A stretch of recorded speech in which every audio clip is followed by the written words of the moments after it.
नमस्कार, स्वागत है आप सभी का इंश्योरेंस सीरीज के एक और इंपॉर्टेंट वीडियो में, जहां पर मैं आपको बताने वाला हूं हेल्थ इंश्योरेंस के बारे में। इससे पहले मैंने इंश्योरेंस सीरीज की एक वीडियो की थी जहां पर मैंने आपको लाइफ इंश्योरेंस के बारे में बताया है। लाइफ इंश्योरेंस क्या होती है, लाइफ इंश्योरेंस कैसे लेते हैं, उसके बेनिफिट्स कैसे होते हैं, इन सारी चीजों को इन डिटेल में डिस्कस किया है। अगर आपको लाइफ इंश्योरेंस के बारे में इन डिटेल में जानना है तो उस वीडियो को जरूर चेकआउट करना। उसका लिंक मैं आपको डिस्क्रिप्शन में दे दूंगा। जब कभी भी हम लोग इन्वेस्टमेंट करते हैं इंश्योरेंस पॉलिसीज में, तो यहाँ पर बेसिकली 3 तरीके की इंश्योरेंस पॉलिसीज होती है। सबसे पहले नंबर पर आती है हेल्थ इंश्योरेंस। हेल्थ इंश्योरेंस क्या होती है, इसमें इन्वेस्टमेंट कैसे करते हैं, इसके ऊपर मैंने एक डिटेल वीडियो बनाया है और इसकी लिंक भी आपको डिस्क्रिप्शन में दे दी है। सेकंड इंश्योरेंस है हेल्थ इंश्योरेंस और तीसरा इंश्योरेंस होता है मेडिक्लेम। लेकिन यहाँ पर ज्यादातर लोगों को ये लगता है कि मेडिक्लेम और हेल्थ इंश्योरेंस जो होती है वो दोनों एक जैसी होती है और एक ही पॉलिसी होती है। तो वीडियो को शुरू करने से पहले मैं आपका डाउट क्लियर कर देता हूँ कि मेडिक्लेम और हेल्थ इंश्योरेंस दोनों अलग अलग हैं और यहाँ पर इसके फायदे भी अलग अलग हैं। मेडिक्लेम के बारे में मैं इसके आगे वाली वीडियो में बताऊंगा, लेकिन आज की वीडियो में मैं आपको बताने वाला हूँ हेल्थ इंश्योरेंस के बारे में सब कुछ। हेल्थ इंश्योरेंस के फायदे क्या होते हैं, एक्चुअली हेल्थ इंश्योरेंस होता क्या है, और अगर आपको एक हेल्थ इंश्योरेंस लेना है तो आपको क्या करना पड़ेगा। तो सबसे पहले मैं आपको ये बता देता हूँ कि हेल्थ इंश्योरेंस आखिर होता क्या है। हेल्थ इंश्योरेंस का मतलब आपको नाम से ही पता चल गया होगा कि अगर आपकी तबीयत खराब होती है या आपको कोई ऐसी बीमारी होती है जिसकी वजह से आपको हॉस्पिटल में एडमिट होना पड़े। इसके अलावा अगर आप बीमार पड़ते हैं और वहां पर मेडिसिन का खर्चा होता है तो उसका खर्चा, और अगर डॉक्टर की कुछ फीस होती है, तो ये सारी चीजें जो है वो अपने हेल्थ इंश्योरेंस की पॉलिसी के अंडर आप कवर कर सकते हो। अगर आपने हेल्थ इंश्योरेंस लिया है और यहाँ पर आपका बहुत खर्चा हो गया, आप हॉस्पिटल में एडमिट हो गए, तो आपका सारा का सारा खर्चा जो है वो हेल्थ इंश्योरेंस के अंडर कवर हो जाएगा। लेकिन लाइफ इंश्योरेंस और हेल्थ इंश्योरेंस दोनों में काफी बड़ा फर्क है। लाइफ इंश्योरेंस में क्लेम सिर्फ तभी पास होता है जब आपकी एक्सीडेंट से डेथ हो जाती है या किसी अलग वजह से डेथ हो जाती है। लेकिन हेल्थ इंश्योरेंस के अंडर आप अपनी बीमारी का खर्चा कवर कर सकते हो। इसमें इंक्लूड होता है हॉस्पिटल का कॉस्ट, मेडिकल का खर्चा, आपकी दवाई का खर्चा और इसके साथ साथ डॉक्टर की कंसल्टेशन फीस। होप करता हूं कि अभी तक आपको हेल्थ इंश्योरेंस के बारे में पता चल गया होगा और इसके साथ साथ हेल्थ इंश्योरेंस और लाइफ इंश्योरेंस में क्या डिफरेंस होता है ये समझ में आ गया होगा। अब मैं आपको ये बता देता हूं कि हेल्थ इंश्योरेंस के बेनिफिट्स क्या क्या होते हैं। हेल्थ इंश्योरेंस लेने का सबसे पहला फायदा यह है कि यहाँ पर आपको कवरेज मिल जाता है। अगर आप किसी वजह से हॉस्पिटलाइज हो जाते हो तो यहाँ पर बहुत सारे खर्चे ऐसे हैं जिनका आप रीइंबर्समेंट करवा सकते हो। अगर इस चीज को मैं मोटे मोटे शब्दों में एक्सप्लेन कर दूं, आपने लाइफ इंश्योरेंस अगर लिया है तो इसकी वजह से यहाँ पर ज्यादातर आप खर्चा अपना रिकवर कर सकते हो जो आपने एक्सपेंस किए थे अपनी बीमारी को ठीक करने के लिए। अब मैं आपको ये बता देता हूँ कि मेडिकल एक्सपेंसेस में कौन कौन से खर्चे को आप रिकवर कर सकते हो या कौन कौन से खर्चे पर आप क्लेम कर सकते हो।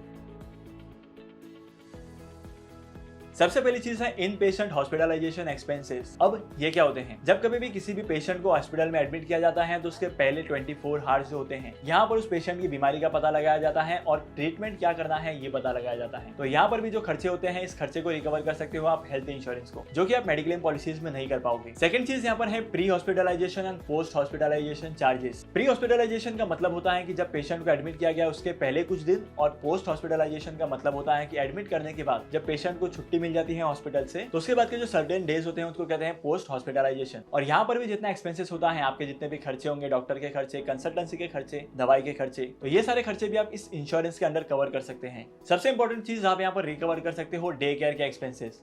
अब डे केयर क्या होता है, डे केयर का मतलब होता है कि हॉस्पिटल में एडमिट करने के बाद का वो टाइम जहां पर आपको हॉस्पिटलाइजेशन का खर्चा नहीं आता है, मतलब वहां पर हॉस्पिटल के ट्रीटमेंट की जरूरत नहीं पड़ती है, डॉक्टर के कंसल्टेशन की जरूरत नहीं पड़ती है। उतने टाइम पीरियड में आपको जितना भी खर्चा आएगा वो भी आप इस हेल्थ इंश्योरेंस के अंडर रिकवर कर सकते हो। हेल्थ इंश्योरेंस का सबसे बड़ा बेनिफिट यहाँ पर ये है कि हेल्थ इंश्योरेंस की जो कंपनीज होती हैं उन्होंने बहुत सारे हॉस्पिटल के साथ टाइप किया होता है। तो जब कभी भी आप किसी भी ऐसे हॉस्पिटल में जाओगे जहां पर आपके इंश्योरेंस कंपनी ने टाइप किया है, तो वहां पर क्या होता है कि बिना पेमेंट किए भी आप अपना इलाज करवा सकते हो, जिसको हम लोग कहते हैं कैशलेस ट्रीटमेंट। अगर आपने पहले से हेल्थ इंश्योरेंस लिया है तो आप अपनी पॉलिसी के डॉक्यूमेंट पर या इंश्योरेंस कंपनी की वेबसाइट पर जाकर चेक कर सकते हैं कि आप अपनी बीमारी का इलाज कौन कौन से हॉस्पिटल में कैशलेस करवा सकते हैं, फ्री में करवा सकते हैं। यहाँ पर तीसरा बेनिफिट होता है पोर्टेबिलिटी का। अगर आपने किसी कंपनी में हेल्थ इंश्योरेंस की है और आपको लगता है कि वो कंपनी आपको प्रॉपर सर्विसेज नहीं दे रही है, तो आप अपनी हेल्थ इंश्योरेंस की पॉलिसी को एक कंपनी से लेकर दूसरी कंपनी के पास जा सकते हैं।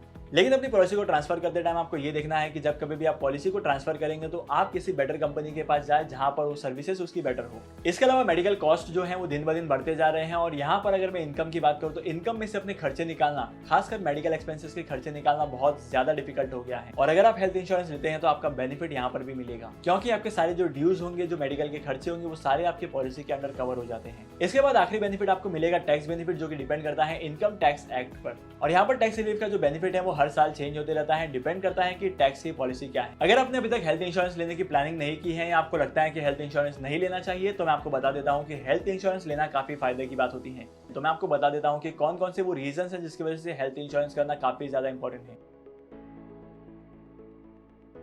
सबसे पहला रीजन तो ये है कि अगर आप हेल्थ इंश्योरेंस करवाते हैं तो अगर आपको किसी भी तरीके का मेडिकल का खर्चा आता है तो यहाँ पर आपको मेडिकल के खर्चे का कवर मिल जाता है। सेकंड चीज, आप इन्फ्लेशन को बीट कर सकते हैं और अपनी इनकम के हिसाब से आप सेविंग्स को बढ़ा सकते हैं, क्योंकि अगर आप बीमार पड़ जाते हो और हॉस्पिटल में एडमिट होना पड़ता है तो उसके खर्चे जो है वो पॉलिसी से रिकवर हो जाएंगे। इसके अलावा अगर आप हेल्थ इंश्योरेंस लेते हैं तो यहाँ पर आपकी बचत की बचत भी हो जाती है और इसके साथ साथ आपको एक इंश्योरेंस के साथ एक प्रोडक्शन भी मिल जाता है। मार्केट में जितनी इंश्योरेंस कंपनीज है उतने मार्केट में हेल्थ इंश्योरेंस के प्लान भी हैं और ये सारे प्लान जो होते हैं वो हर कंपनी अपने हिसाब से बनाती है और इनकी प्रीमियम भी अपने हिसाब से सेट करती है। लेकिन यहाँ पर कुछ बेसिक सी कैटेगरीज हैं जहां पर आप इन्वेस्टमेंट्स कर सकते हो हेल्थ इंश्योरेंस में।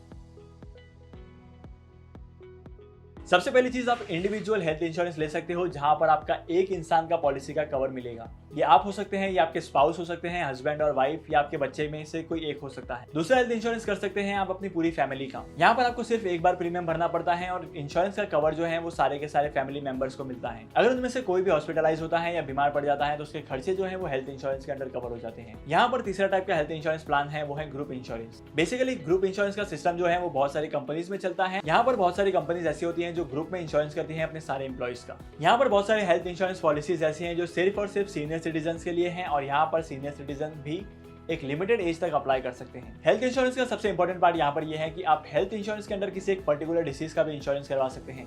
अगर किसी को डायबिटीज है, कैंसर है या किसी अदर तरीके की बीमारी है तो उस बीमारी को वो हेल्थ इंश्योरेंस के अंदर कवर कर सकता है। अगर आपने पहले से कोई हेल्थ इंश्योरेंस प्लान दिया है और उसमें एडिशन करना है, उसके अमाउंट को चेंज करना है तो आप यहाँ पर टॉप अप इंश्योरेंस करवा सकते हैं। अगर आप अपनी हेल्थ इंश्योरेंस में टॉप अप इंश्योरेंस करवाते हैं तो आपको यहाँ पर काफी ज्यादा बेनिफिट होता है, क्योंकि आपके जो क्लेम का अमाउंट है वो बढ़ जाता है और उसके साथ साथ प्रीमियम में भी थोड़ा बहुत चेंजेस होते हैं। होप करता हूँ कि अभी तक की वीडियो में आपको हेल्थ इंश्योरेंस के बारे में और हेल्थ इंश्योरेंस में कितने प्लान्स होते हैं और क्यों लेनी चाहिए हेल्थ इंश्योरेंस के बारे में समझ में आया होगा। लेकिन इसके साथ साथ मैं आपको ये भी बता देता हूँ कि हेल्थ इंश्योरेंस पॉलिसीज को कब लेना चाहिए, कौन सी एज जो है वो आपके लिए बेटर होगी हेल्थ इंश्योरेंस पॉलिसी लेने के लिए। जैसे कि मैंने इसके पहले वाली वीडियो में बताया था कि अगर आपको लाइफ इंश्योरेंस लेना है तो आपको 20 ईयर्स के बाद आपको सोचना चाहिए लाइफ इंश्योरेंस लेने का। सिमिलरली अगर आप हेल्थ इंश्योरेंस भी जितना जल्दी हो सके उतना जल्दी लेते हो तो यहाँ पर आपको काफी ज्यादा बेनिफिट होगा, क्योंकि जितना जल्दी आप हेल्थ इंश्योरेंस का प्लान बाय करोगे उतना कम आपको प्रीमियम भरना पड़ेगा और इसके साथ साथ आपका जो रिस्क कवरेज है वो भी ज्यादा मिलेगा आपको। इसके अलावा हेल्थ इंश्योरेंस में कितने टाइप के प्लान होते हैं और किस तरीके से कौन से प्लान में इन्वेस्टमेंट करना चाहिए ये मैं अपने अपकमिंग वीडियोज में बताने वाला हूँ। तो आज की इस इंपॉर्टेंट वीडियो को यहीं पर खत्म करते हैं। होप करता हूँ कि आज की इंपॉर्टेंट वीडियो से आपको हेल्थ इंश्योरेंस के बारे में पता चला होगा। अगर आपको आज की वीडियो का कंटेंट वैल्यूएबल लगा है तो इस वीडियो को लाइक करना, शेयर करना, इसके साथ साथ अगर इस चैनल पर नए हो तो इस चैनल को सब्सक्राइब करो। मैं आपको मिलूंगा अगली वीडियो में नए टॉपिक के साथ, एक इंटरेस्टिंग टॉपिक के साथ। तब तक के लिए signing off and happy investing.